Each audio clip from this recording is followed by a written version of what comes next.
ଦୋଷୀ ଜ୍ଞାନରଞ୍ଜନ ଦାସକୁ 20 ବର୍ଷ ସଶ୍ରମ କାରାଦଣ୍ଡ ସହ 5,000 ଟଙ୍କା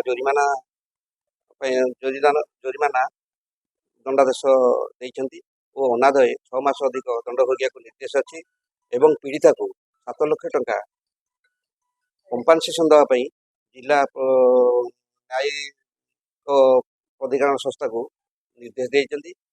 ଉକ୍ତ ଘଟଣାଟି 8/11/2020 ମସିହାରେ ପୀଡ଼ିତାର ପିତା ତାଙ୍କ ଘରବାଡ଼ି ଏରିଆରେ ଚାଷ କାର୍ଯ୍ୟରେ ବ୍ୟସ୍ତ ଥିଲାବେଳେ ଦିନ 3ଟା ସମୟରେ ପୀଡ଼ିତା ଯାହାର ବୟସ 13 ବର୍ଷ ସେ ତାଙ୍କୁ ଖାଦ୍ୟ ଦେବା ପାଇଁ ଯାଇଥିଲେ। ଖାଦ୍ୟ ଦେଇକି ଫେରିଲା ବେଳେ ଆସାମୀ ଜ୍ଞାନରଞ୍ଜନ ଦାସ ତାଙ୍କୁ ତାଙ୍କ ଘର ପାଖକୁ ଡାକି ପଦାରେ ଆଉଟ୍ ହାଉସ୍ରେ ଥିବା ଗୋଟେ ଘରକୁ ଡାକି ଦୁଷ୍କର୍ମ କରିଥିଲା। ଏହାକୁ ଭିତ୍ତି କରି ମଧ୍ୟ 9/11/2020ରେ ଏଫ୍ଆଇଆର୍ ସେ ଝିଅଟି ମଙ୍ଗଳପୁର ଥାନାରେ ଦରଜ କରିଥିଲା।